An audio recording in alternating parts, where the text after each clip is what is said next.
Le scientifique et politicien indo-américain Shiva Ayyadurai, titulaire de 4 diplômes d'ingénieur du célèbre Massachusetts Institute of Technology, et qui s'est principalement concentré sur la biologie des systèmes, décrit cette crise comme the biggest fear-mongering hoax ever.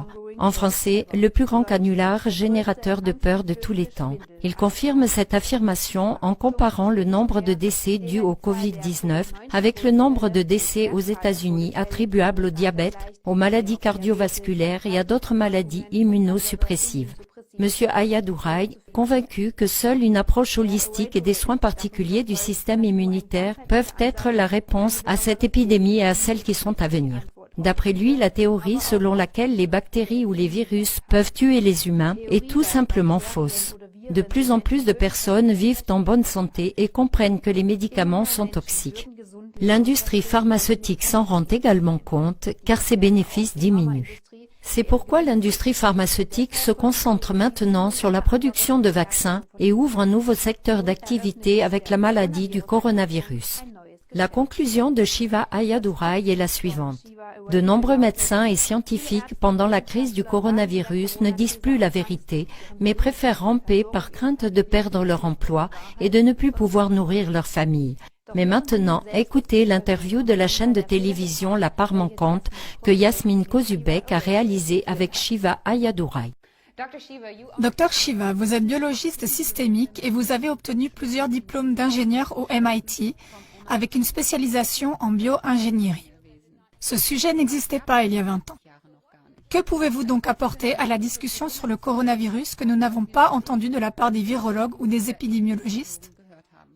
Le noble devoir de la science est de communiquer la vérité. Et je dis la vérité ici. Toute cette affaire restera dans les annales comme le plus grand canular effrayant, car elle sert 3 objectifs. Premièrement, détruire les systèmes économiques, et cela de façon particulièrement forte aux États-Unis. 17 millions de personnes sont devenues chômeurs.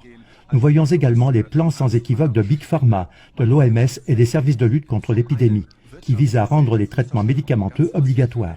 S'ils le veulent bien, dans 6 mois, vous ne pourrez plus obtenir votre permis de conduire comme ça, on dira. Où est votre carnet de vaccination? Ou bien aller dans une salle de sport, à la discothèque, etc. Réfléchissez-y. Et pourquoi? Parce que Big Pharma perd de l'argent d'année en année. Il suffit de regarder les chiffres. Ils ont davantage d'investissements. Plus de 30% dans la recherche et le développement avec une tendance à la hausse. On pourrait penser que celui qui investit de plus en plus dans la recherche et le développement recevra plus de subventions. Mais ils reçoivent 30% de moins et la tendance est à la baisse. Parce que même la FDA, l'autorité de contrôle de la qualité des médicaments et des aliments, commence à se rendre compte que leurs produits sont des poisons. C'est pourquoi leur nouveau plan d'entreprise est désormais basé sur les vaccins. Pourquoi? Parce que vous pouvez poursuivre le fabricant d'un médicament en dommages et intérêts. Ça a coûté 5 milliards de dollars en 13-14 ans. Donc très cher, à haut risque, à faible profit, et vous pouvez être poursuivi en justice. Les vaccins ne présentent pas ce risque. Ils ne sont pas soumis à la même réglementation, ils sont appelés produits biopharmaceutiques. Deuxièmement, vous ne pouvez pas poursuivre un fabricant de vaccins grâce à Ted Kennedy et aux politiciens qui protègent Big Pharma. Vous ne pouvez pas les poursuivre en justice. Et si vous le faites, vous ne pouvez porter plainte que devant un tribunal géré par la Fédération pour des affaires de vaccination. Cela signifie que c'est le contribuable qui paye. Vous voyez ce que je veux dire? Avez-vous fait le calcul? Non. Alors faites le calcul. Vous découvrirez que ça en vaut la peine. Vous avez une industrie qui vaut des billions de dollars appelée Big Pharma, et cette industrie est en train de disparaître. Les gens n'achètent plus de médicaments. Regardez la valeur des actions Sanofi. La valeur des actions des médicaments pour le cœur et pour le diabète est en baisse. Mangez-vous des aliments biologiques? Eh bien, la nourriture en Allemagne est de meilleure qualité qu'en Amérique. Essayez-vous de mener une vie saine? Bien sûr. C'était différent il y a 20 ans. 30 millions de personnes aux États-Unis font du yoga aujourd'hui. Pensez-y. La tendance est que les gens prennent soin de leur corps. Ils veulent acheter de bons aliments pour leurs enfants. Ils s'intéressent aux vitamines et aux plantes. Il y a 10 ans, ça n'existait pas. Par conséquent, tout le modèle économique des grandes entreprises pharmaceutiques est en train de disparaître. Si vous le souhaitez, nous pouvons l'analyser de manière plus détaillée. Vous pouvez inviter tous les économistes du monde et nous leur montrerons les chiffres qui confirment l'échec de ce modèle commercial. Ils ont donc besoin d'un nouveau modèle commercial. Et ce nouveau modèle commercial, ce sont les vaccins et les thérapies cellulaires. C'est ce qu'on appelle les biomédicaments. Ils n'ont pas à subir les mêmes tests rigoureux et vous évitez ainsi les litiges. Les entreprises pharmaceutiques constatent que leurs médicaments échouent, qu'ils ne fonctionnent pas. De plus en plus de personnes mènent un mode de vie sain. Ils doivent prescrire des vaccins, c'est de cela qu'il s'agit. Et vous devez comprendre qu'il ne s'agit plus seulement de nations. Il existe des forces qui vont au-delà des nations. On les appelle l'élite mondiale. Existe-t-elle vraiment? Bien sûr. Elle n'investit pas en Amérique. Ce ne sont pas non plus des nationalistes russes. Elle investit largement au-delà des frontières nationales. C'est de cela qu'il s'agit. Des fondations telles que la Fondation Gates, la Clinton Global Initiative et la Fondation Chan Zuckerberg sont impliquées dans ce projet qui traverse les frontières nationales. Ces gens sont en fait leur propre gouvernement. Car que font-ils? Ils prennent des milliards de dollars de recettes fiscales, les mettent dans leurs fondations et ces dernières sont utilisées pour dicter la politique publique. Avez-vous élu Bill Gates? Je ne l'ai pas élu. Et avez-vous voté pour Mark Zuckerberg? Moi non. Avez-vous voté pour les Clinton? Non, nous n'avons pas voté pour eux. Mais ils dictent la politique publique du haut vers le bas. Un ordre public que vous et moi n'avons jamais choisi.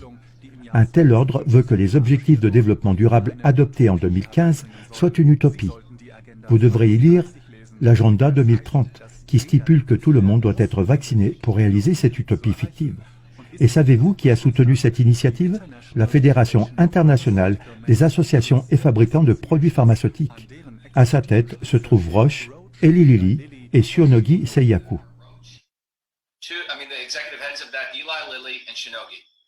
Cela signifie-t-il que les vaccinations contre le coronavirus ne sont qu'un début?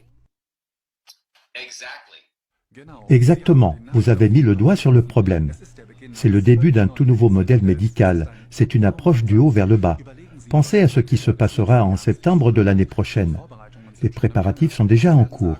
Ils diront « Yasmine, vous ne pouvez pas sortir, vous devez vous faire tester, et voici le vaccin contre le coronavirus. » Vos voisins paniqués vous dénonceront à la police. C'est là que ça commence. Les gens dénoncent d'autres personnes. C'est du fascisme. Nous savons ce qui s'est passé en Allemagne. C'était il n'y a pas si longtemps. C'était dans les années 1940.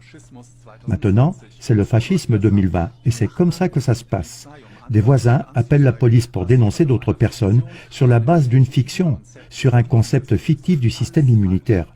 Tout cela est faux. Pensez-vous que 7,2 milliards de personnes auraient survécu aussi longtemps? Nous sommes une usine à germes vivante. La théorie des germes, depuis Pasteur et Robert Koch, a toujours blâmé les germes. Blâmer un germe ou un virus est un moyen très puissant de semer la confusion et la panique dans les populations. Peut-être pour nos téléspectateurs en Allemagne qui voient des vidéos et des images terrifiantes de New York. Ils voient qu'il y a un taux d'infection élevé et que plus de personnes y meurent que partout ailleurs. Comment voyez-vous cela et pourquoi n'êtes-vous pas inquiet? Je suis très inquiet. Je travaille dans le secteur de la santé depuis 40 ans. Je crains que tout le système immunitaire ne soit affaibli. Je suis le type qui a écrit 5 ou 6 articles de recherche sur Monsanto dans lesquels j'ai relevé l'affaire du glyphosate, ce qui détruit le système immunitaire et la flore intestinale. Où est le tollé de l'opinion publique? Il n'y en a pas. J'étais un combattant de première ligne pour la santé pendant 20 ou 30 ans, mais il n'y avait aucune inquiétude lorsque des entreprises comme Monsanto détruisaient le sol ou la biodiversité qui affectent notre flore intestinale. Où est le tollé de l'opinion publique face au fait que peu de gens peuvent s'offrir des aliments biologiques, que les pesticides sont partout? Où est le tollé de l'opinion publique? J'en parle depuis 20 ans et soudain, ils veulent parler d'un coronavirus et ils ont peur. Tout cela est absurde car leur alarmisme n'est pas compatible avec toutes les autres maladies causées par l'agriculture et par l'énorme industrie pharmaceutique. Si nous voulons être honnêtes, parlons de la véritable épidémie mondiale. L'Inde va compter 300 millions de diabétiques, le savez-vous? 300 millions de diabétiques parce qu'ils ne suivent plus le même régime alimentaire qu'avant. Ils mangent des pizzas Domino, du sucre, plus de sucre et encore plus de sucre. 300 millions de diabétiques. C'est une bonne affaire pour les cardiologues, l'industrie pharmaceutique, etc. Pourrait-on parler de la situation actuelle à New York? Parce que c'est exactement ce que les gens voient à la télévision et aux informations. Combien de ces personnes sont immunodéprimées? Je pense qu'il y en a beaucoup. Je sais que beaucoup d'Américains sont très malades. Connaissez-vous les chiffres? Non, je ne connais pas les chiffres. Alors parlons-en. J'ai un très bon ami, un homme qui fume depuis 40 ans. C'est un homme âgé et chaque fois qu'il attrape une pneumonie, il est sous respirateur. C'était avant le virus. Maintenant qu'il est hospitalisé, il a été testé positif au Covid par la méthode PCR. Si quelque chose lui arrive et qu'il meurt, comment le qualifieront-ils? En tant que patient de Covid-19. Toute son histoire, son tabagisme terrible, son régime alimentaire terrible et son surpoids seront oubliés. C'est l'une des plus grandes fraudes. J'insiste pour qu'ils m'envoient les chiffres. Ils peuvent télécharger les numéros sur un cloud. Nous, la société, la population active mondiale qui en souffre, méritons de voir tous ces chiffres. J'aimerais voir une petite feuille de calcul Excel avec chaque personne, les 2 codes et toutes les conditions préalables. Et je parie que petit a, ils ne publieront pas ces chiffres, et petit b, que si vous regardez les chiffres, 90% des personnes touchées avaient déjà des maladies et étaient de toute façon déjà dans le couloir de la mort. Je suis en colère face à l'ampleur des activités frauduleuses qui ont lieu en ce moment. En est responsable une élite qui a pour objectif de détruire l'économie mondiale parce qu'ils veulent que nous soyons tous vaccinés de force dans 1 an, avec une puce ou autre chose. C'est le grand objectif de Bill Gates, c'est ce qu'il veut. Il est temps que les gens se réveillent et posent les bonnes questions. Premièrement, qu'est-ce que le système immunitaire? Et deuxièmement, le système immunitaire est-il si faible? Regardons les chiffres réels. Si la santé publique est importante pour nous, nous constaterons que depuis des années et des décennies, le système immunitaire a été compromis par la pollution de l'air, de l'eau et des aliments. Regardons ce qui se passait il y a 6 mois. Ouvrons les yeux, quittons le monde des médias sociaux. Il y a eu des manifestations à Hong Kong. Des millions de personnes sont descendues dans les rues. Des dizaines de milliers de personnes à Wuhan ont protesté contre la pollution de l'environnement. Puis le Venezuela et de leaders populistes élus, avec Modi en Inde et Donald Trump aux États-Unis. Cela ne convient pas aux dirigeants lorsque le peuple élève la voix. Et maintenant, plus de protestations à Hong Kong ou en France. L'Italie d'ailleurs a été l'un des centres du mouvement anti-vaccin et pour la liberté médicale. Regardez ça, tout cela a disparu. Ces questions ont disparu de la une des médias. En première page, on trouve Anthony Fauci, des gens qui ont peur, des gens en quarantaine. Oh oui, et quant à l'isolement social, vous voulez parler de ce qui provoque réellement une infection virale? C'est l'isolement social. Regardez une étude de 1988 et le travail de Steph Cole. Si les gens sont isolés, leur système immunitaire est détruit. Pire encore, plus nocif que le tabagisme, plus nocif que l'hypertension artérielle, plus nocif que l'obésité, c'est ce qui se passe actuellement. Il est temps pour les journalistes de poser les vraies questions.